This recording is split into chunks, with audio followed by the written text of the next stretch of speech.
Time लेके आप खा जाओ पहले, जो भी है आपका डिनर कर लो, और 9 बजे के पहले 5 मिनट कम से कम, एक 2-4 मिनट आप ज्वाइन कर लो। बहुत जल्दी ज्वाइन करने की जरूरत नहीं, क्योंकि उस टाइम आप अपना वेस्ट मत करो टाइम आपका पढ़ाई का। ओके, पढ़ाई का टाइम वेस्ट मत करो, ठीक है।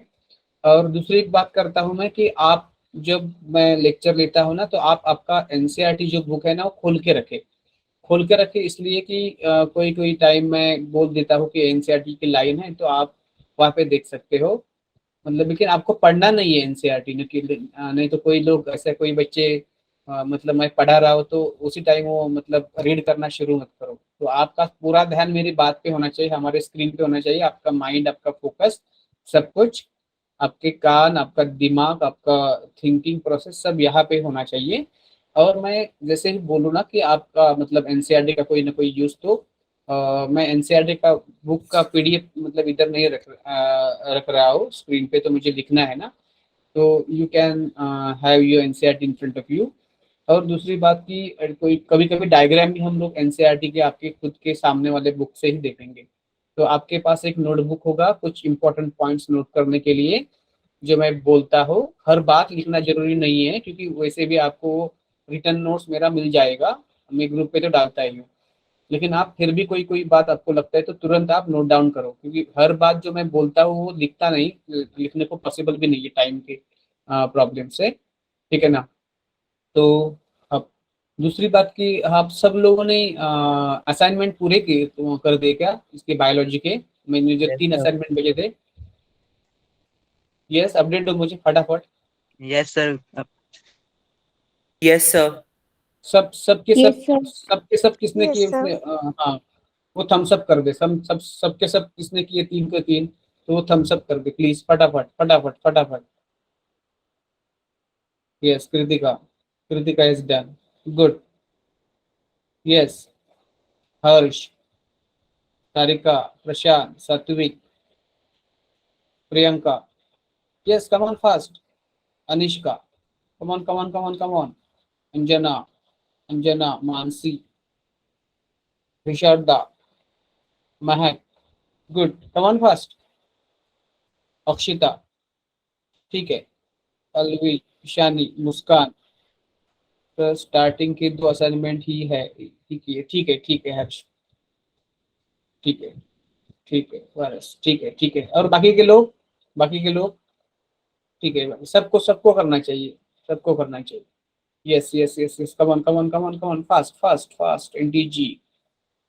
Okay, Payal Thakur, sir due to exam we are not able to complete. Okay बेटा, नो इश्यू, आप बाद में कर लेना, हाँ, ठीक है। यस, गुड गुड, लेकिन आप करने वाले हो, मुझे भरोसा है आप करोगे करोगे आप, डोंट वरी डोंट वरी। अभी तक के लिए आपकी कोई प्रायोरिटी और रहेगी, आपका एग्जाम रहेगा, उसका सिलेबस रहेगा, नो इश्यू नो इश्यू। मैं ऐसा नहीं कभी कहूंगा कि आपका जो अभी प्रायोरिटी है वो बाजू में रखो और ये पहले करो, ऐसा नहीं करूंगा। इन जैसे जब भी आपको टाइम मिलता है तो आपको जरूर करना चाहिए, ठीक है। हाँ, तो मैंने ना मतलब 3 असाइनमेंट रखे, तो ऐसा मतलब ये नहीं कि 3 के 3 करना कंपलसरी है, लेकिन अगर आप तीनों करते हो तो आपके लिए वो बढ़िया रहेगा, ठीक है ना। तो कोशिश करो कि तीनों कर सको आप, ठीक है। तो लेकिन ऐसा नहीं कि बाकी के सब पढ़ाई छोड़ के आपको 3 बायो का 3-4 असाइनमेंट ही करना है, ऐसा नहीं, बाकी के भी आप लोग पढ़ो, बाकी का भी पढ़ो, ठीक है। लेकिन मैं तो क्या, ज्यादा मैक्सिमम वर्क आपको दे दूंगा, और किसी ने बोला उसको और चाहिए असाइनमेंट तो मैं उसको और भी दे दूंगा, नो इश्यू, मेरे पास बहुत सारे पड़े हुए हैं। तो I can get the photo of hard copy और I can send you the PDF if I have, okay, no worry, ठीक है। क्योंकि हमें मैक्सिमम से एमसीक्यू करना है हर टॉपिक का, तो ये हमें मतलब आइडिया आ जाता है कि कैसे क्वेश्चन पूछते हैं, ठीक है। Okay okay, yes sir. Yeah good good, we are going to start. देखो ना, ऐसे 8-10 मिनट तो होते ही जाते हैं, no issue.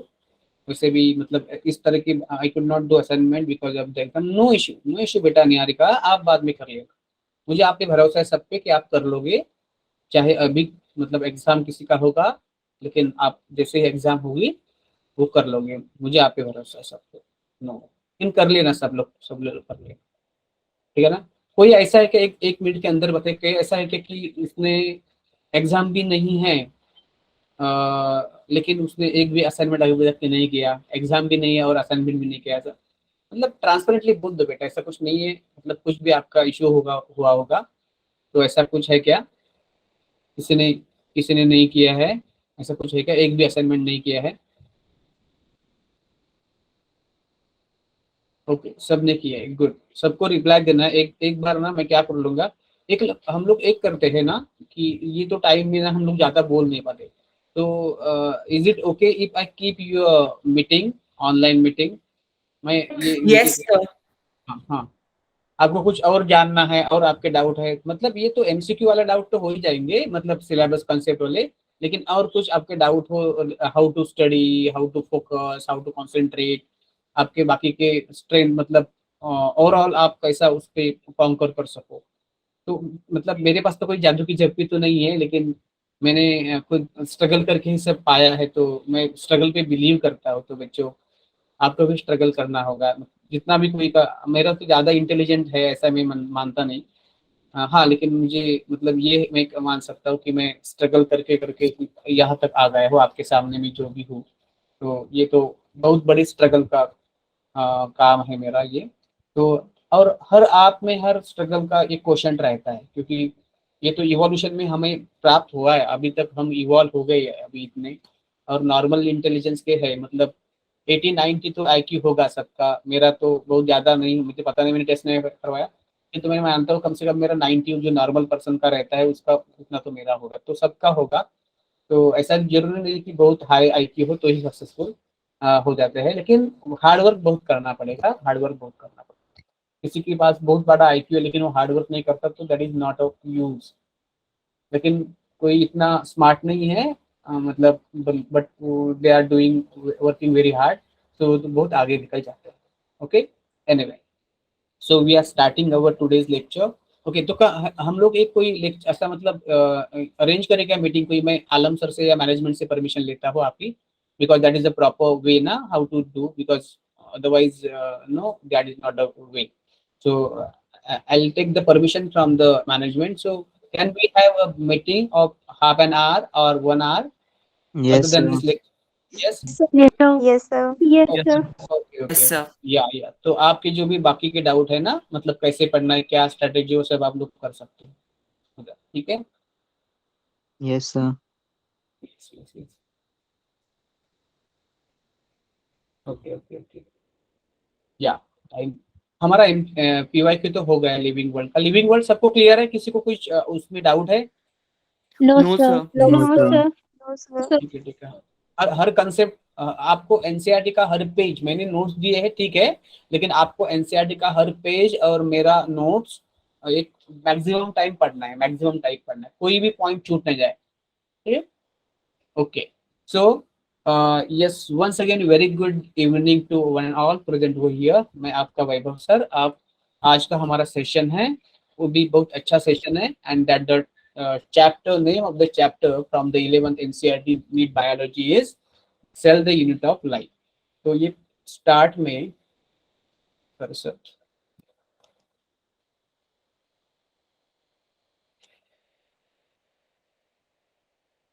Cursor is not moving,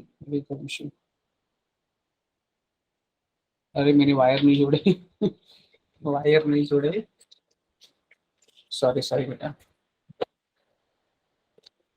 wire जोड़ता हूँ, ढूंढ रहा हूँ मेरा यहाँ पे, sorry.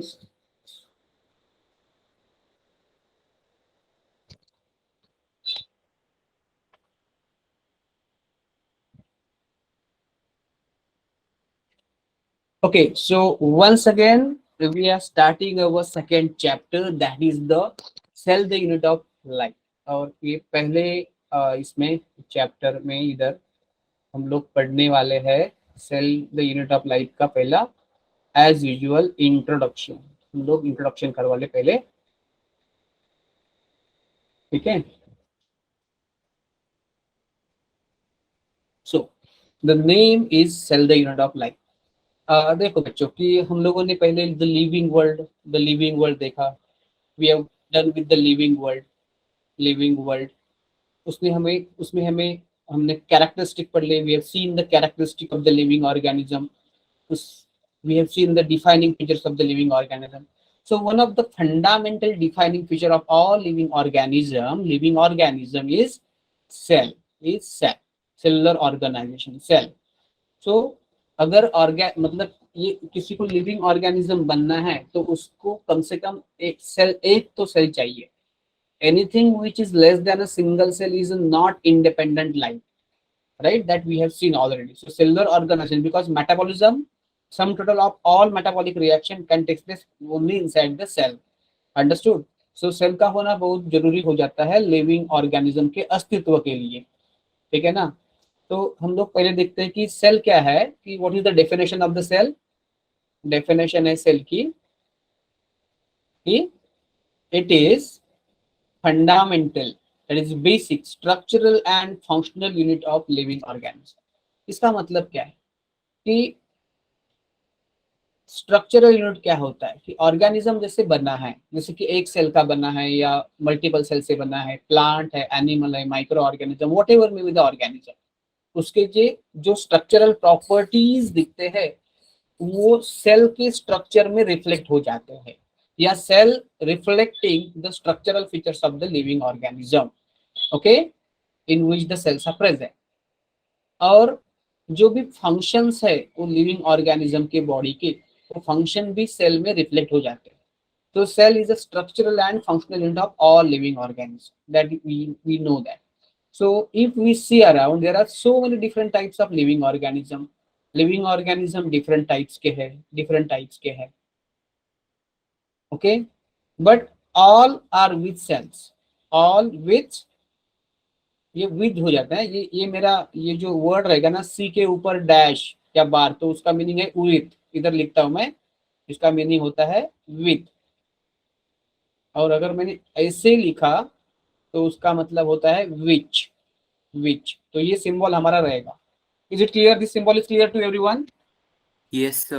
Yes, Yes, sir. sir. Okay. Yes, sir. Okay. बार के नीचे सी है तो with, और बार के ऊपर सी है तो which. So all living organism are with cell, at least single cell. So living organism depending upon the number of cell, there are two types of living organism depending upon the number of cells. So they are either single cellular, उसको बोलते हैं unicellular या single cellular, या तो फिर वो multi cellular हो जाते हैं. कभी कभी ना एक वर्ड यूज करते हैं यूनिसेल्यूलर को, उसको ऐसे भी बोलते हैं एसेल्यूलर भी बोलते हैं.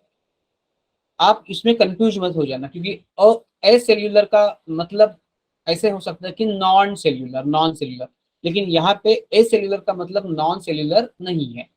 मतलब क्या, सपोज एक ऑर्गेनिज्म है ना, वो एक ही सेल से बना है, जो भी सब फंक्शन है, जैसे कि मेटाबॉलिज्म हो, डाइजेशन हो, न्यूट्रिशन हो, एक्सक्रीशन हो, ऑस्मो रेगुलेशन हो, कंट्रोल कोऑर्डिनेशन हो, रिप्रोडक्शन हो, सेल डिवीजन हो, जो भी फंक्शन है उसकी, वो अकेला एक ही सेल कर पाता है. मतलब ये एक cell is a complete body of the living organism. मतलब वो ऑर्गेनिज्म की बॉडी कोई अलग अलग सेल से नहीं बनी है. एक one cellular organism, unicellular organism की बॉडी अलग अलग सेल से नहीं बनी है. उसके लिए बोल सकते हैं असेल्युलर. मतलब ये एंटायर सेल बोलो उसको, या एंटायर बॉडी बोलो, तो entire body is not made up of further divided into any cell. तो उस हिसाब से उनको बोल सकते हैं एसेल्युलर. लेकिन सिंपली आप ये रिमेंबर करो, एक कीप इन माइंड कि यूनिसेलुलर मतलब सिंगल सेलुलर या एसेल्युलर. मल्टीसेलुलर आपको पता है कि जिसमें अनेक सारे सेल्स होते हैं, वो मल्टीसेलुलर हो जाता है. ओके, इतना तक सबको क्लियर है? Yes, sir. Yes, sir. What we have seen, हमने क्या देखा कि लिविंग ऑर्गेनिज्म अलग अलग प्रकार के होते हैं, बट सबके पास कोई ना कोई सेल होता है. अगर सेल नहीं है तो लिविंग ऑर्गेनिज्म नहीं है. सो टाइप्स ऑफ लिविंग ऑर्गेनिज्म है जो living organism depend on the number of cells present in their body, unicellular organism और multicellular organism. वैसे भी और depending upon the complexity of the living organism. ये टाइप्स हो गए बेस्ड ऑन द नंबर, ये टाइप्स हो जाएंगे based on the complexity. Okay, complexity. तो उसके अनुसार लिविंग ऑर्गेनिज्म की दो टाइप है, एक तो है प्रोकैरियोटिक और दूसरा Eukaryotic. Eukaryotic. Second type of living organism are eukaryotic living organism, eukaryotic living organism, eukaryotic living organism. Prokaryotic living organism कैसे है, यूनिसेलुलर है या मल्टीसेलुलर है? Unicellular. all of them are necessarily unicellular. और यूकैरियोटिक कोई तो यूनिसेलुलर है, Multicellular. Multicellular. Unicellular. not Multicellular some and of them are unicellular. Unicellular, कोई तो यूनिसेलुलर भी है ना, Yes, sir. And some are multicellular. Yes, sir. मतलब प्रोटिस्टा है ना, प्रोटिस्टा यूनिसेलुलर यूकैरियोटिक है प्रोटिस्टा, बाकी के जो है तो मल्टीसेलुलर है। Okay, so there are different types of living organism depending upon the number of cell present in their body. They are either acellular or unicellular or multicellular, or depending upon the complexity they are either unicellular or they are either prokaryotic which are unicellular or eukaryotic which are either unicellular or they are multicellular. Done, इतना का सब कुछ ठीक है? Yes, Yes, sir. sir. Yes, sir. Done. Done. Done.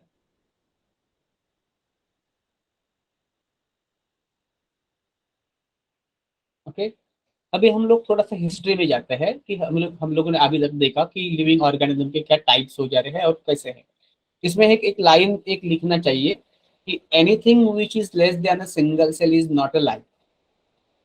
Anything, ये line है, हालांकि हम लोगों ने देखी है, एनीथिंग लेस देन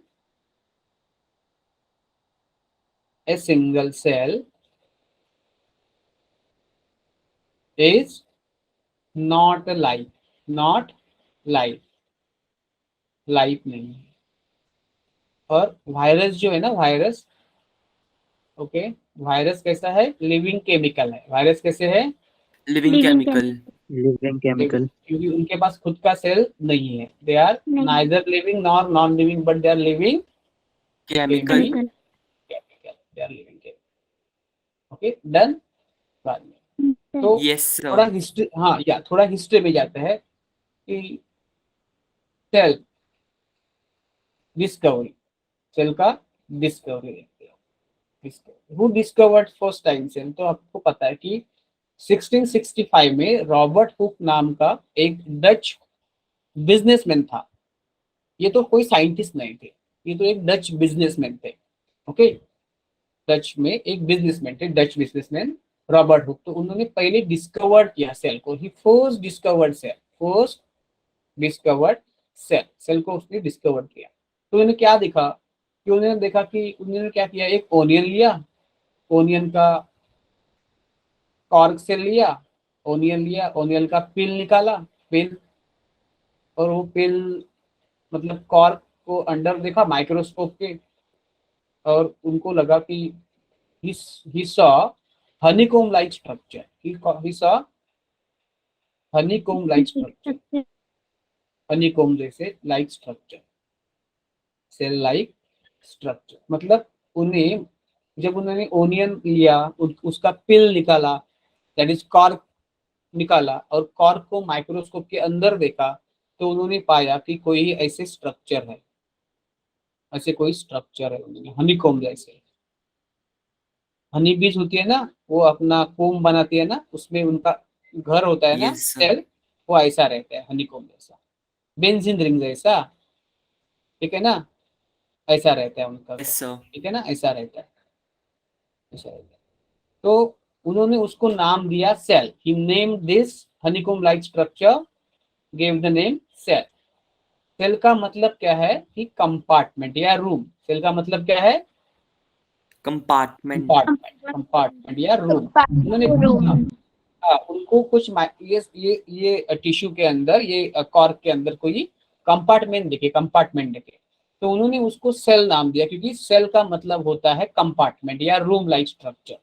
तो इस उनको लगा कि कोई रूम जैसे कोई मतलब कोई कोई कंपार्टमेंट जैसे ये एरियाज है, इसलिए उन्होंने उसका सेल नाम रख दिया। So first this was the discovery of cell. But उन्होंने जो सेल का डिस्कवरी किया था ना, this cells were non living cells, तो जिंदा सेल नहीं थे। This were Non-living cells. Non-living cells. This were non living cell. तो उसके बाद ये हो सकता है कि पहला लिविंग सेल किसने दिया, देखा। ओके, तो एंटन वॉन लीवनवुक नाम के एक साइंटिस्ट थे।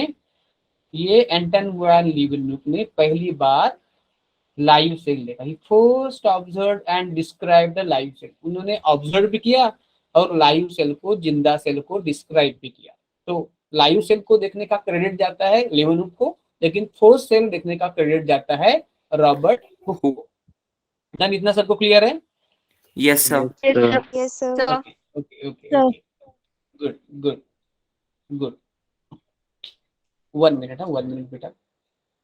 अभय अभय अभय, एक सेकंड, एक सेकंड, पानी पानी रखता हूँ।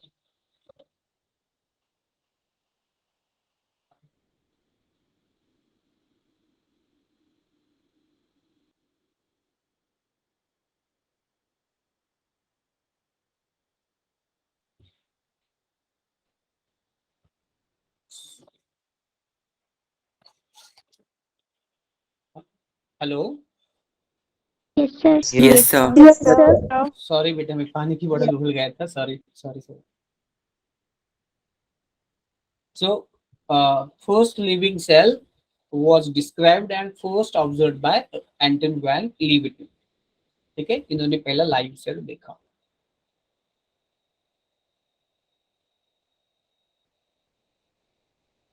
सो लाइव सेल देखने के बाद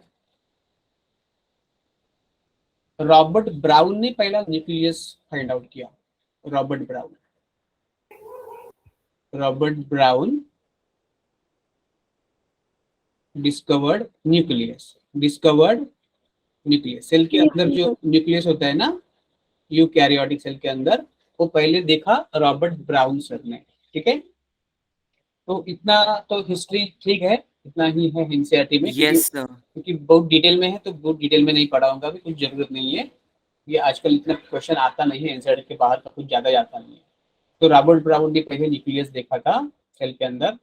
ओके, तो आपको एक पता चला होगा ये इधर कि जैसे मतलब ये सेल को देखने के लिए कोई ना कोई ऑप्टिक्स चाहिए, ग्लासेस चाहिए, क्योंकि सेल तो माइक्रोस्कोपिक है। We can not see cell by naked eyes, right? That's why the discovery of cell, invention in the cell biology, the study of cell is called as cell biology. Branch of biology that deals with the structural and functional study of cell is called as cell biology or cytology. तो cell biology और cytology में हम लोगों ने कैसे कैसे progress किया, जैसे जैसे ये अलग अलग टाइप के माइक्रोस्कोप बने, उसमें डिस्कवरी होता चला गया, वैसे वैसे सेल के बारे में हम लोग ज्यादा जानना, मतलब ये माइक्रोस्कोपी में जिस तरह से रिवॉल्यूशन हुआ, उस तरह से सेल के स्टडी में भी चेंजेस हुए, प्रोग्रेस हो गया। तो वो पैरेलल है, माइक्रोस्कोपी में इन्वेस्टिगेशन होना और सेल का स्टडी ज्यादा होना, वो पैरेलल माना जाता है, पैरेलल है। ओके, कि जैसे जैसे हम लोगों ने पहले तो मतलब एंटन वन लीवनहुक थे ना, तो उन्होंने कैसे देखा था सेल? उन्होंने एक बड़ा ट्यूब लिया था कोई मेटल का, उसमें कोई अलग अलग ग्लासेस फिट किए थे और उससे उनके सेल देखा था। तो उन्होंने कुछ डिटेल में सेल नहीं देखा, उनको सिर्फ सेल का आउटलाइन देखा होगा उन्होंने, कुछ अंदर कोई स्पॉट देखे होंगे, ठीक है ना। लेकिन वो तो शुरू हो गया था, उसके पहले रॉबर्ट ब्राउन ने, सॉरी हुक ने भी देखा था। तो this were like a simple assembly of, this were not a true microscope. उसके बाद धीरे धीरे मतलब साइंटिस्ट ने microscope, simple microscope, compound microscope, जो आप लोग लेबोरेटरी में यूज करते हो उसको लाइट कंपाउंड माइक्रोस्कोप बोलते हैं, या डिसेक्शन करने के लिए आप लोग यूज करते हो उसको मतलब डिसेक्टिंग माइक्रोस्कोप बोलते हैं। और उसके बाद अलग अलग टाइप के माइक्रोस्कोप डेवलप हो गए, फेज कॉन्ट्रास्ट माइक्रोस्कोप डेवलप हो गया। मतलब अलग अलग, मतलब अभी नहीं बोलूंगा ज्यादा क्योंकि अलग अलग नाम तो आपके मतलब कुछ जरूरी नहीं है। और फाइनली जो माइक्रोस्कोप बने ना, उनको बोलते हैं इलेक्ट्रॉन माइक्रोस्कोप। ये इलेक्ट्रॉन माइक्रोस्कोप का जब डिस्कवरी हुआ ना, तो इलेक्ट्रॉन माइक्रोस्कोप में हम अल्ट्रा स्ट्रक्चर देखते हैं, मतलब हर जो ऑर्गेनेल है, जैसे कि सेल है, सेल में क्रोमोसोम है, डीएनए सॉरी क्रोमोसोम है, ऑर्गेनेल है, न्यूक्लियस है, माइटोकॉन्ड्रिया है, जो भी ऑर्गेनेल है वो डिटेल में देखने का तरीका होता है कि उसको इलेक्ट्रॉन माइक्रोस्कोप में हम लोग उसको देखें। लेकिन इलेक्ट्रॉन माइक्रोस्कोप का अलग क्या है कि हम लोग लाइट माइक्रोस्कोप में डायरेक्टली उसको आंखों से देख सकते हैं, क्योंकि उसमें सोर्स ऑफ इल्यूमिनेशन जो होता है वो लाइट होता है। लेकिन इलेक्ट्रॉन माइक्रोस्कोप में हम आंखों से नहीं देख सकते, क्योंकि सोर्स ऑफ इल्यूमिनेशन जो है ना, मतलब जो फोकस होता है, रेज आता है, वो रेज मतलब लाइट का रेज नहीं होता, लाइट नहीं होती उधर इलेक्ट्रॉन माइक्रोस्कोपी में। तो उसमें इलेक्ट्रॉन के बीम्स यूज करते हैं, और that is going to harm our eyes, और we can not detect the electron beams by naked eyes. Understood? तो उसका फोटोग्राफ लिया जाता है, या कंप्यूटर पे उसका स्क्रीन पे उसका फोटोग्राफ लिया जाता है, या फोटो लिया जाता है, इमेज ली जाती है, और उससे हम लोग इमेज को डेवलप करके उसको बोलते हैं इलेक्ट्रॉन माइक्रोग्राफ। इलेक्ट्रॉन माइक्रोस्कोप से जो फोटो लेते हैं उसको बोलते हैं इलेक्ट्रॉन माइक्रोग्राफ। तो जैसे जैसे माइक्रोस्कोप में इन्वेंशन बढ़ता गया, वैसे वैसे सेल बायोलॉजी में भी प्रोग्रेस होता गया, और हम लोगों ने सेल के बारे में, अल्ट्रा स्ट्रक्चर के बारे में जाना। तो that is in brief about the this development in the cell biology and development in the microscopy. Is it done to you? Yes, Yes, sir. sir. Yes, sir. सब clarity है ना? कोई कोई मतलब ये नहीं ना, मतलब परेशान ना, सब क्लियरिटी है ना? Yes, Yes, sir. sir. आपको आपको सिर्फ इतना ध्यान रखना है कि जैसे जैसे माइक्रोस्कोपी में मतलब बदलाव आए, मॉडिफिकेशन हुए, नए नए रिसर्च आए, उसके हिसाब से सेल बायोलॉजी में नए नए इन्वेस्टिगेशन होते गए। और उसके मतलब जो है वो कंपाउंड माइक्रोस्कोप से इलेक्ट्रॉन माइक्रोस्कोप तक हम लोगों ने अलग अलग माइक्रोस्कोप डेवलप किए साइंटिस्ट ने। और जैसे कि इलेक्ट्रॉन माइक्रोस्कोप डेवलप किया, उससे हम लोग सेल का अल्ट्रा स्ट्रक्चर, डिटेल स्ट्रक्चर मतलब ultra structure, okay, ultra structure मतलब ऑर्गेनेल तक देखना, अल्ट्रा स्ट्रक्चर देखना। क्योंकि आप जो कंपाउंड माइक्रोस्कोप देखते हैं ना, compound microscope, light compound microscope, light use होता है उसमें, और ये कंपाउंड माइक्रोस्कोप होता है जो आप लेबोरेटरी में यूज करते हो। उसमें तो सिर्फ हम लोग सेल की आउटलाइन देखते हैं। क्या देखते हैं? सेल की Outline. Outline. हाँ, सेल की आउटलाइन देखते हैं, आउटलाइन, अंदर का डिटेल नहीं देखते। ओके, आउटलाइन देखते, सॉरी आउटलाइन। और मतलब सेल का मॉर्फोलॉजी हम लोग देख सकते हैं, सेल का शेप, सेल का साइज। लेकिन हर ऑर्गेनेल है ना, और बड़े बड़े ऑर्गेनेल है, न्यूक्लियस वगैरह, वो हम लोग को देख सकते हैं। या हम लोग सेल डिवीजन भी उसमें देख सकते हैं कि प्रोफेज है, मेटाफेज है, एनाफेज है, टीलोफेज है। क्योंकि उस टाइम माइक्रोस्कोप मतलब उस टाइम सेल में क्रोमोसोम बहुत बड़े साइज के हो जाते हैं ना, तो देख सकते हैं हम लोग। लेकिन बहुत सारे बाकी के छोटे मोटे ऑर्गेनेल्स है वो देख नहीं सकते, तो सेल का बहुत डिटेल नहीं देख सकते। No details of the cell. Okay, उसके लिए इलेक्ट्रॉन माइक्रोस्कोप की जरूरत होती है। डन? इतना सब काफी है सबको? Yes, Yes, sir. sir. Yes, sir. हाँ, उसके आगे पॉइंट है सेल थ्योरी।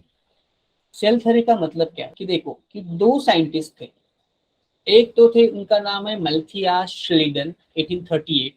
ये तो जर्मन बॉटनिस्ट थे। ये कौन थे? German German botanist. German botanist. German. हाँ, इसमें भी क्वेश्चन आते हैं। हाँ, आपको ऐसा लगेगा कि एक तो कॉमन सेंटेंस है तो एमसीक्यू आ जाएगा, उसमें आ सकता है। German botanist, German botanist, botanist मतलब बॉटनी के एक्सपर्ट है जर्मनी से। उन्होंने क्या किया? तो बॉटनी से तो क्या करेंगे, उन्होंने प्लांट्स को ऑब्जर्व किया, मतलब माइक्रोस्कोप लिया, अलग अलग प्लांट के टिश्यू निकाले, और टिश्यू में से सेल जो थे वो मतलब उन्होंने देखना शुरू किया। तो उनको क्या ऑब्जर्व हुआ कि जो सब प्लांट्स है ना, उस प्लांट की बॉडी में जो टिश्यू है वो टिश्यू सब सेल से बने हैं। All the tissues of plants are made up of cells. Okay, वो इनको ऑब्जर्व हुआ। अभी ना ये इधर दूसरे एक और साइंटिस्ट है, देखता हूँ, उनका नाम है थियोडर श्वान। लगभग उसी टाइम मतलब 1838 में इस श्लीडन ने काम किया प्लांट के ऊपर, और 1839 लगभग उसी टाइम पे थियोडर श्वान ने काम किया। और ये देखो, थियोडर श्वान जो थे ना, वो ब्रिटिश जूलॉजिस्ट थे। ये क्या थे? British Zoologist. Zoologist.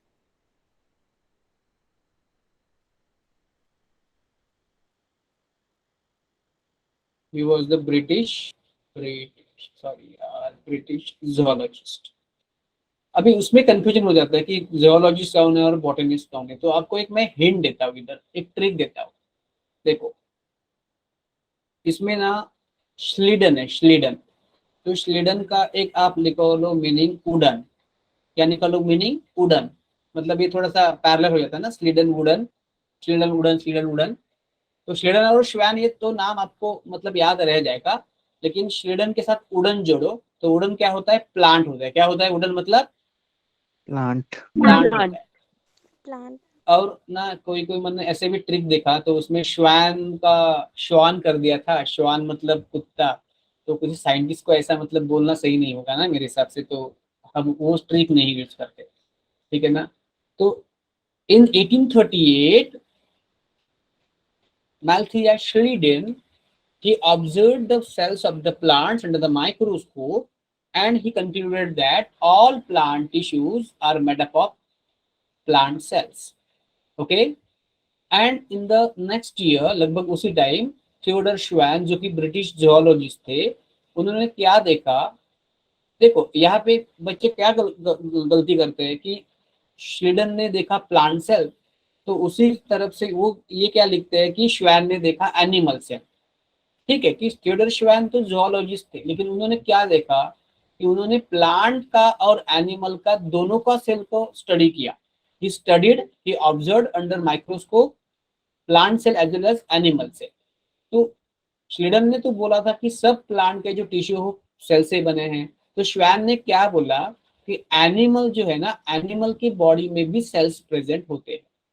उसके आगे एक स्टेप जाके कहा कि एनिमल सेल के आउटलाइन जो है ना, बॉर्डर है, बाउंड्री है, बॉर्डर है, वो एक थिन लेयर से बनी है, आउटर थिन लेयर से बनी है। मतलब उन्होंने देखा कि एनिमल सेल का जो बाहर का कवरिंग है वो थिन है, लेकिन प्लांट सेल का जो बाहर सबसे बाहर मतलब आउटर मोस्ट कवरिंग है वो थोड़ा थिक है।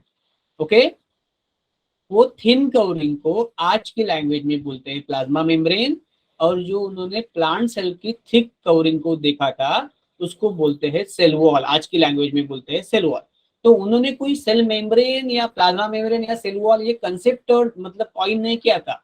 उन्होंने सिर्फ देखा था कि प्लांट के सॉरी एनिमल के सेल में जो आउटर मोस्ट लेयर है, बाउंड्री है एनिमल सेल की, ओके, डिलिमिटिंग स्ट्रक्चर है, वो कोई पतला सा लेयर है, उसको आज हम लोग बोलते हैं प्लाज्मा मेम्ब्रेन। और उन्होंने देखा कि इस पतले लेयर के बाहर भी एक जाड़ा वाला मोटा वाला थोड़ा सा लेयर है प्लांट सेल में, उसको आज बोलते हैं सेल वॉल। तो उन्होंने क्या देखा कि सपोज ये सपोज एनिमल सेल है ना, एनिमल सेल है, तो ये एनिमल सेल की जो आउटर मोस्ट लेयर है ना वो थीन है। क्या है? ये थीन है। ओके, एनिमल सेल की आउटर मोस्ट लेयर क्या है? हेलो, बोलिए। The Thin. thin. Thin layer structure, thin layer की बनी है। ओके, और उसने क्या देखा कि प्लांट सेल में तो ये थीन लेयर है, थीन लेयर तो है, वो देखा जो थीन लेयर उन्होंने एनिमल में पाया, एनिमल सेल के बाउंड्री में पाया, वो थीन लेयर तो है। और उसके बाहर भी उन्होंने एक और लेयर देखा, एडिशनल लेयर देखा, जो कि एनिमल सेल में नहीं था, जो कि एनिमल सेल में नहीं था। थोड़ा सा मतलब बाहर निकाल रहा हूँ तो आपको समझ में आए। ओके, ये तो थीन लेयर हो गया, और ये थोड़ा सा थिक लेयर उन्होंने देखा। तो एनिमल सेल में तो ओनली थिन लेयर है आउटर मोस्ट, और प्लांट सेल में तो थिन लेयर के बाहर भी एक थिक लेयर है। ठीक है ना, बाहर भी एक थिक लेयर है। तो उस टाइम उनको पता नहीं था कि ये सेल मेम्ब्रेन है, और प्लांट सेल में भी जो सेल मेम्ब्रेन भी है और सेल वॉल भी है। तो थिन लेयर को आज की लैंग्वेज में बोलते हैं, thin layer is now known as plasma membrane. इसको अभी क्या बोलते हैं हम लोग? Plasma Plasma membrane. मेम्ब्रेन बोलते Membrane. हैं। Plasma membrane. और ये थिक लेयर जो Plasma देखा membrane. ना, एडिशनल थिक लेयर, उसको आज की लैंग्वेज में क्या देखते बोलते हैं? Cell wall. Cell wall. Cell wall बोलते हैं। Very very good, cell wall बोलते हैं। हाँ, cell wall. Okay, now nowadays मतलब करंटली। ठीक है ना, उसको बोलते हैं थिन लेयर को प्लाज्मा। तो उन्होंने एक बता दिया, मतलब इन्होंने दोनों सेल को देखा, प्लांट सेल को भी देखा, एनिमल सेल को तो देखा being zoologist, but as well as he also seen under microscope and plant cell. Okay, तो उनको एक बात क्लिक हुई, कहीं ना कहीं जो भी प्लांट सेल है या एनिमल सेल है, सॉरी प्लांट ऑर्गेनिज्म है या एनिमल ऑर्गेनिज्म है, प्लांट की बॉडी है या एनिमल की बॉडी है, तो वो सिर्फ सेल से बनी नहीं है, वो सेल से भी बनी है और कुछ सेल के प्रोडक्ट से भी बनी है। सो श्वान ने बोला, श्वान ने प्रपोज किया कि animals and plants their body is made up of cells and products of cells, cells and products of cells, not only cell. तो इन्होंने रियलाइज किया कि एनिमल या प्लांट की बॉडी सिर्फ सेल से नहीं बनी है। देखो कि पहले जो श्लीडन थे ना, उन्होंने क्या देखा था कि प्लांट की बॉडी सेल से बनी है, उन्होंने एनिमल की बॉडी नहीं देखी, उसको उन्होंने पढ़ लिया, श्वान ने उसको पढ़ लिया, उसके आर्टिकल को पढ़ लिया, और वो बोले कि एनिमल और प्लांट दोनों की जो बॉडी है वो सेल और कुछ सेल के ही प्रोडक्ट से बनी है। डिफरेंस समझ में है आपको? Yes, sir. Yes, sir. अब Yes, sir. पक्का समझ में आया दोनों का difference? Yes, sir. Yes, Yes, sir. sir. Okay okay okay okay. तो बाद में दोनों ने एक साथ आके एक कॉमन थ्योरी प्रपोज की, उसको बोलते हैं श्लीडन एंड श्वान की सेल थ्योरी। ओके, सो श्लीडन का मानना था कि प्लांट की बॉडी प्लांट सेल से बनी है, श्वान का मानना था कि एनिमल और प्लांट की बॉडी जो है वो सेल्स और सेल प्रोडक्ट्स से बनी है, और एनिमल और प्लांट में, एनिमल में आउटर लाइन थिन है और प्लांट में थिन लाइन के बाहर भी एक थिक है। तो ये सबको मिला के श्लीडन और श्वान के जो विचार थे उनको मिला के जो थ्योरी हो गई, उसको उन्होंने बोला cell theory. So both of them after that togetherly propose cell theory और फॉर्मुलेटेड सेल थ्योरी। तो जो सेल थ्योरी है ना, उसमें क्या क्या आ गया पॉइंट्स? तो according to the cell theory propose by them कि living organisms are made up of cells plus cell products, ठीक है, living organisms are made up of cells and cells products. So that was the theory originally formulated by Schleiden and Schwann. तो दोनों ने एक साथ जो theory दी ना, उसको बोलते हैं सेल थ्योरी। उसका मानना ये था थ्योरी का कि लिविंग ऑर्गेनिज्म है, उसका बॉडी जो है वो सेल्स एंड सेल प्रोडक्ट से बना हुआ होता है। बट उसका एक मतलब इसका लिमिटेशन क्या था? बट दे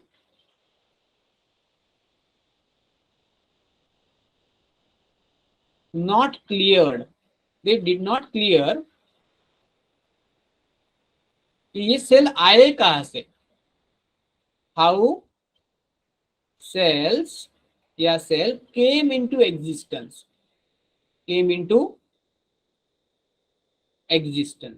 मतलब ये सेल्स आए कहां से आए? ठीक है, बने तो बॉडी तो बनी है सेल से, लेकिन ये सेल कहां से आ जाते हैं?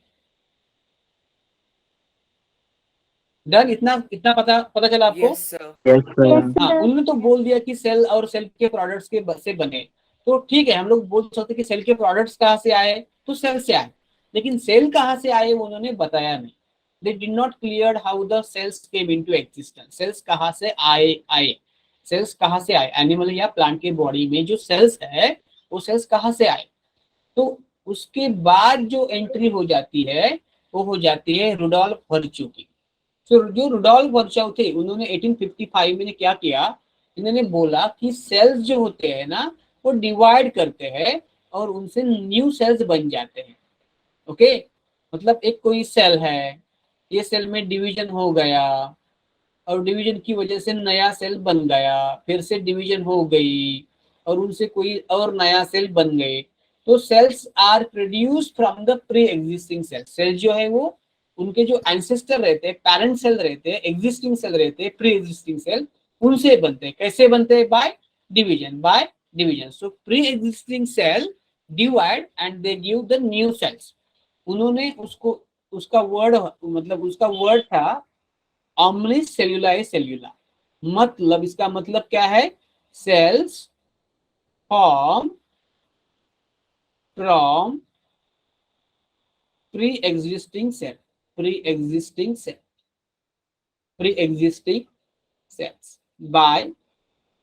Bye cell division. कितना सबको क्लियर है? Yes, sir. Yes, Yes, sir. sir. Yes, sir. ठीक है, आप थम्स अप कर सकते हैं अगर आपको इतना तक सबको क्लियर है तो, फास्ट।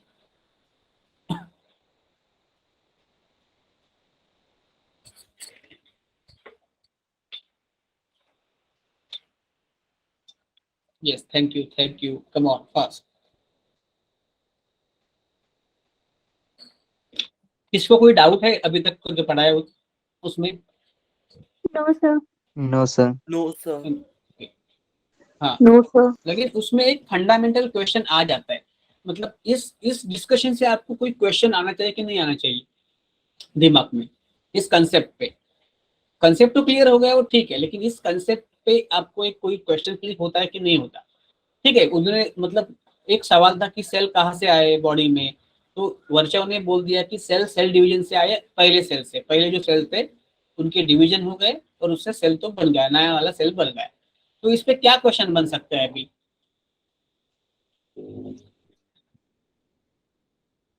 यस, कोई बोल सकता है इस पे? वेरी गुड विकास बेटा, very good, very good. Yes yes yes yes.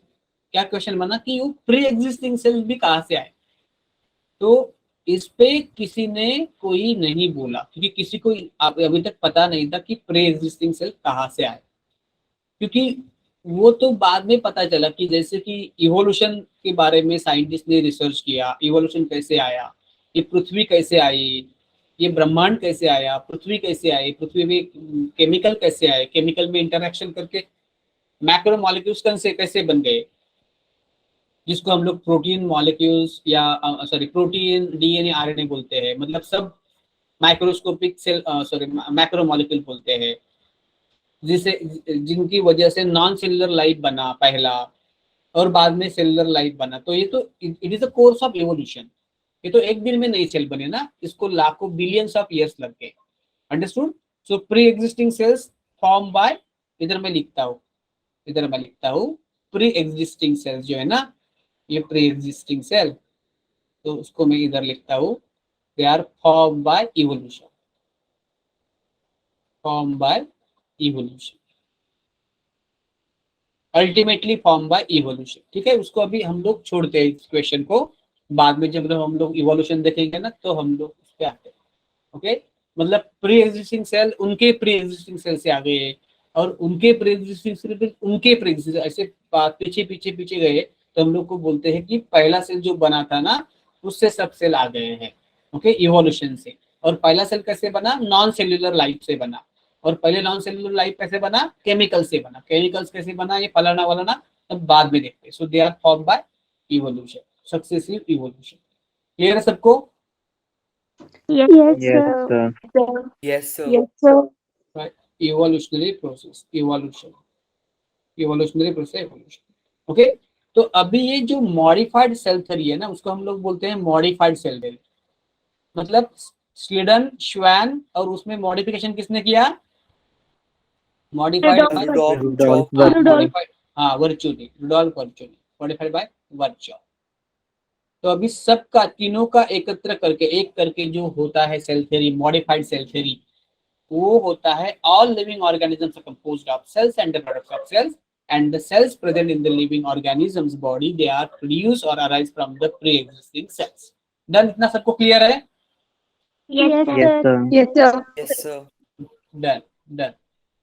अभी पहला हम लोग का मतलब हो गया, अभी सेल का थ्योरी भी हो गया। अभी हम लोग देखते हैं एंड ओवरव्यू ऑफ सेल, एक जानेंगे एकदम मतलब ब्रीफ में जानेंगे सेल में। तो सेल में क्या होता है? सेल में होता है साइटोप्लाज्म। सेल में क्या होता है? साइटोप्लाज्म। Cytoplasm. मतलब सपोज एक Cytoplasm. सेल है ना, तो ये जो सेल का, सेल के अंदर का जो मैट्रिक्स है ना, वो है साइटोप्लाज्म। वो कैसे है? वो सॉलिड भी नहीं है और लिक्विड भी नहीं है, वो सेमी फ्लूइड है, सेमी फ्लूइड मैट्रिक्स है। और that is the area of cellular activity, where cellular activity and chemical reactions happen. तो उसको एनसीईआरटी ने ऐसे लिखा है, मेन एरिना। एनसीईआरटी का शब्द क्या है? Main arena. एरिना का मतलब एरिया ही होता है। एरी सॉरी सॉरी सॉरी, लिखा मैंने गलत, बोला कुछ और एक लिखा कुछ और। एरिना का मतलब क्या होता है? एनसीईआरटी का शब्द क्या है? Main arena. एरिना का मतलब वही होता है area, no issue. Main arena of cellular activity. Cytoplasm is the main arena of cellular activity. मतलब सेल के जो मेन एक्टिविटी होती है ना, वो सब किसमें हो जाते हैं, साइटोप्लाज्म, सेमी फ्लूइड मैट्रिक्स में हो जाते हैं. ओके, और वो जो एक्टिविटी होते हैं वो किसके लिए किस वजह से होते हैं, कि केमिकल इंटरेक्शन से होते हैं, केमिकल रिएक्शन से होते हैं. और वो सब एक्टिविटी जो साइटोप्लाज्म में मेनली होते हैं, और भी होते हैं, और भी कोई होते हैं एक्टिविटी, मतलब अलग अलग ऑर्गेनेल में होते हैं, लेकिन मेन तो एक्टिविटी होते हैं सेल को जो जिंदा रखना है, उसके लिए जो मेन एक्टिविटी होते हैं वो साइटोप्लाज्म के अंदर हो जाते हैं. ये साइटोप्लाज्म होता है सेल में. और क्या होता है, राइबोसोम होते हैं. राइबोसोम क्या है, ये नॉन मेम्ब्रेन बाउंड ऑर्गेनेल्स है, मतलब उनको किसी मेम्ब्रेन ने कवर नहीं किया है, बाउंड नहीं किया है. ओके, ये राइबोसोम कहाँ कहाँ पे मिलते हैं, ये साइटोप्लाज्म में मिलते हैं. किसके साइटोप्लाज्म में मिलते हैं, they occur in the cytoplasm of prokaryotic and eukaryotic cell. दोनों के प्रोकैरियोट और यूकैरियोटिक सेल के साइटोप्लाज्म में मिल जाते हैं. और क्लोरोप्लास्ट में मिल जाते हैं किसके, प्लांट के. और माइटोकॉन्ड्रिया में किसके, यूकैरियोट के. सब प्लांट एनिमल सब यूकैरियोट के मिल जाते हैं. एंड रफ एंडोप्लाज्मिक रेटिकुलम में किसपे, यूकैरियोट पे मिल जाते हैं, प्लांट या यूकैरियोट. तो राइबोसोम कहाँ कहाँ पे प्रेजेंट है, वो प्रेजेंट है साइटोप्लाज्म में, प्रोकैरियोट और यूकैरियोट, क्लोरोप्लास्ट में प्लांट, और plant like protist. Plant like protist भी लिखते हैं हम लोग, प्लांट लाइक प्रोटिस्ट. जो प्रोटिस्टा प्लांट की तरह से उसको. यूकैरियोट में मतलब प्लांट, एनिमल, प्रोटिस्टा, फंगाई. मतलब अगर सिर्फ प्रोकैरियोट को छोड़ा तो बाकी सब यूकैरियोट में माइटोकॉन्ड्रिया मिल जाते हैं. और वैसे भी आर मतलब rough. Okay, so these are the ribosomes which are present in the cytoplasm. ठीक है, तो सेल में साइटोप्लाज्म रहता है और राइबोसोम उसमें रहते हैं. ओके, तो और क्या है ओवरव्यू ऑफ सेल में, एक मिनट. हाँ,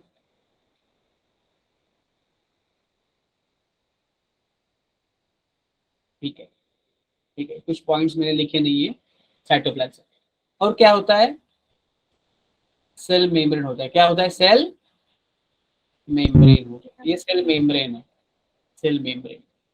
and it is present in all cell, whether it is prokaryotic, eukaryotic, animal, plant, सबके सेल में कोई भी ऐसा सेल नहीं जिसमें सेल मेम्ब्रेन नहीं होता. It is cell membrane is present in all cell. Okay, it encloses cytoplasm. ये क्या करता है, enclose inside it cytoplasm, encloses cytoplasm. ये साइटोप्लाज्म को एनक्लोज करता है. सबको पता चल रहा है ना, समझ में आ रहा है ना मैं क्या पढ़ रहा हूँ. Yes, sir. Yes, sir. Yes, sir. हाँ हाँ, Yes, sir. नो प्रवीण बेटा, वायरस में नहीं होता ना, वायरस तो सेल नहीं है ना, सेल नहीं है. सेल मेम्ब्रेन सिर्फ सेल में ही मिल जाता है, वायरस सेल नहीं है. ठीक है, जो सेल है उसमें सेल मेम्ब्रेन मिलेगा. ओके, नहीं सेल नहीं है तो सेल मेम्ब्रेन नहीं मिलेगा. Including cytoplasm. अंडरस्टूड. उसके बाद सेल वॉल होता है, सेल वॉल. लेकिन cell wall it is absent in animal, absent in animal cell. Animal में तो सेल वॉल नहीं होता. एंड एनिमल प्रोटिस्ट, एनिमल और एनिमल लाइक प्रोटिस्ट होते हैं ना, एनिमल प्रोटिस्ट उसमें एब्सेंट रहते हैं. किसमें प्रेजेंट रहता है, present it is present in plant. Plants. Then वो भी प्रोटिस्ट एक्सेप्ट, Plant-like protists. हाँ, protist except animal protist, protist except animal like protist, except ये एरो दिखा इस पे, एनिमल लाइक प्रोटिस्ट. और ये किस में रहता है, फंगाई में भी रहता है ना, फंगाई में रहता है, बैक्टीरिया में भी रहता है, मतलब प्रोकैरियोट में भी रहता है. Okay, cell wall. हाँ, सेल वॉल का केमिकल नेचर अलग अलग है, लेकिन एनिमल और एनिमल प्रोटिस्ट को छोड़ के सब में सेल वॉल रहता है, सेल वॉल रहता है. ठीक है ना. और राइबोसोम्स रहते हैं. इन जनरल हम लोग ने देखा, बाद में हम लोग देखेंगे प्रोकैरियोटिक और यूकैरियोटिक सेल में क्या क्या अलग है, तो हम लोग देखेंगे. तो मैंने जितना एनसीईआरटी में ओवरव्यू है ना, उतना मैंने सब पॉइंट नहीं लिया है. क्यों नहीं लिया है, क्योंकि जैसे जैसे हम लोग प्रोकैरियोटिक और यूकैरियोटिक सेल जानेंगे ना डिटेल में, तब तो आपको ओवरव्यू तो पता है. ओवरव्यू मतलब क्या होता है, आउटलाइन, ब्रीफ इंफॉर्मेशन. ओवरव्यू मतलब ब्रीफ इंफॉर्मेशन. ओके, तो हम लोग डिटेल इन्फॉर्मेशन तो देखने ही वाले हैं ना, एनिमल प्लांट सेल की और बैक्टीरियल सेल की। तो ये अभी इतना जानना जरूरी नहीं है, बाद में क्लियर होते जाएंगे पॉइंट आपको, ठीक है। Yes. Yes, sir. Yes, sir. Okay okay. अभी सेल का हम लोग साइज और शेप देखते हैं। सेल का shape and size, shape and size. देखो इस पे क्वेश्चन आते हैं, हाँ, इस डेटा पे, कि जो स्मॉलेस्ट सेल है उसको बोलते हैं माइकोप्लाज्मा, माइकोप्लाज्मा, प्लाज्म या माइकोप्लाज्मा, एस हो गया। उसका लेंथ कितना है, 0.3 माइक्रोमीटर। लार्जेस्ट जो सेल है आइसोलेटेड वो एग ऑफ ऑस्ट्रिच पे है, ऑस्ट्रिच का एग होता है। लॉन्गेस्ट सेल में से फॉर एग्जांपल नर्व सेल, ये हमारा लॉन्गेस्ट सेल है। बैक्टीरिया की साइज जो है ना वो 3 to 5 माइक्रोमीटर है। और ह्यूमन की आरबीसी, ये शेप देखा हम लोगों ने, ये सॉरी ये साइज देखा, ये शेप देखा आपने, तो एक शेप देखा, ये शेप देखा, लार्जेस्ट लॉन्गेस्ट, या साइज भी देखा हम लोग, ठीक है। बैक्टीरिया का साइज है वो 3 to 5 माइक्रोमीटर होता है, ह्यूमन आरबीसी का साइज होता है 7 माइक्रोमीटर। और ना एक देखो कि आप अगर एनसीईआरटी खोलोगे ना, तो एनसीईआरटी में जो जो रिटर्न है, रिटर्न उसमें ये इन्फॉर्मेशन दी है। लेकिन एनसीईआरटी में बाकी के बाजू के एक पेज में, उसके पिछले पेज में ना डायग्राम है, उसमें देखा है डायग्राम में क्या लिखा है, डायग्राम में लिखा है बैक्टीरियल साइज 1 to 2 माइक्रोमीटर। ये एनसीईआरटी का थोड़ा सा झोल है इधर, लेकिन अगर मतलब ये थोड़ा सा चीज मतलब दिमाग में रखो, इस पे क्वेश्चन कैसे आया तो क्या करेंगे तो बाद में देखते हैं, ठीक है ना। Done. Yes, sir. Yes, sir. Yes, sir. Okay okay. और उसने ना डायग्राम में उन्होंने वायरस का भी साइज लिखा है, डायग्राम में उन्होंने वायरस का साइज लिखा है। लेकिन वायरस तो सेल नहीं है ना, इसलिए लिखा नहीं था। लेकिन वायरस का साइज कितना होता है, वायरस का साइज ये होता है पॉइंट 0.022 0.2. 0.2 माइक्रोमीटर। देखो ये जो, हाँ, और इसका जो माइकोप्लाज्मा है ना, और डायग्राम में लिखा है पीपीएलओ, क्या लिखा है डायग्राम में, PPLO. Yeah. Pleuropneumonia like organism. और उसका साइज कितना दिया है, कितना दिया है, 1 micrometer. कितना, 1 माइक्रोमीटर, 0.1 micrometer. 0.1 माइक्रोमीटर, ठीक है ना। तो थोड़ा सा ये अलग अलग है, तो लेकिन हम लोग को ये कंसिडर करना पड़ेगा। और ऐसा क्वेश्चन आता है तो क्या लिखते हैं वो बाद में हम लोग देखेंगे, अभी तो सिर्फ इस सब मतलब सब देखेंगे जानेंगे। तो उसमें तो कुछ ज्यादा पढ़ना नहीं है, लेकिन उसका डेटा आपको ध्यान रखना है। और यूकैरियोटिक सेल जो है ना, typical eukaryotic cell, typical eukaryotic cell, eukaryotic cell, उसका साइज दिया है एनसीईआरटी में 10 to 20 माइक्रोमीटर, 10 to 20 माइक्रोमीटर, ठीक है। इतना सबको मतलब क्लियर है। Yes, Yes, sir. Yes, sir. sir. Okay, Yes, sir. Yeah so based on the function shape of the cell में भी डिफरेंट। सेल का स्ट्रक्चर या शेप और उसका फंक्शन, उसमें बहुत सारा मेल है। मतलब अगर उसको कोई टिपिकल फंक्शन, नर्व सेल है वो लॉन्ग क्यों है, मसल सेल फाइबर जैसे क्यों है, क्योंकि उसका फंक्शन है वो उसकी शेप पे डिपेंड है, साइज पे डिपेंड है। तो कोई भी सेल का एक विशिष्ट जो एक पर्टिकुलर शेप होता है, साइज होती है, उससे उसका फंक्शन जुड़ा हुआ होता है। तो शेप ऑफ द सेल में भी लाइक डिस्क और पॉलीगोनल और मे बी कॉलमनार और मे बी क्यूबॉइडल और थ्रेड लाइक और irregular, different different types of cell. तो सेल दो प्रकार के होते हैं, प्रोकैरियोटिक और यूकैरियोटिक सेल। प्रोकैरियोटिक का मतलब है, प्रो मतलब प्रिमिटिव, प्रिमिटिव, और कैरियन का मतलब है न्यूक्लियस, न्यूक्लियस। तो इनमें प्रिमिटिव न्यूक्लियस है, मतलब ट्रू न्यूक्लियस एब्सेंट है, true nucleus is absent, nucleus क्या है, एब्सेंट है। तो क्या प्रेजेंट है उसमें, न्यूक्लियोइड प्रेजेंट है, क्या प्रेजेंट है, न्यूक्लियोइड। क्या है हम लोग देखेंगे बाद में, क्या क्या है न्यूक्लियोइड का होता है देखेंगे बाद में, न्यूक्लियोइड प्रेजेंट है। और यू कैरियोटिक क्या है, यू मतलब ट्रू, यू का मतलब है ट्रू, और कैरियन का न्यूक्लियस, तो true nucleus is present. True nucleus मतलब उसको न्यूक्लियस बोलते हैं या न्यूक्लियस ही बोलते हैं, वो प्रेजेंट है, वो क्या है उसमें प्रेजेंट है, प्रेजेंट, ठीक है। क्लियर है सबको। Yes, sir. Yes, sir. Yes, sir. ठीक है बेटा, किसी को कुछ डाउट है तो क्लियर सबको, सब No, sir. कैसे? यस यस, Yes, अभी sir. अभी आपका भी लेक्चर है, मेरा भी लेक्चर है, so good night for, good night, good night, Thank you, sir. Good night. Yes yes, Good Thank night, you. sir. Good night बेटा। Good आप night, लेफ्ट sir. लेफ्ट हो Thank जाओ you. और left हो जाओ, good night, left हो जाओ और दूसरा लेक्चर ज्वाइन करो बेटा। Good night, sir. Yes good night, Good night, sir. Yes good night बेटा, गुड नाइट।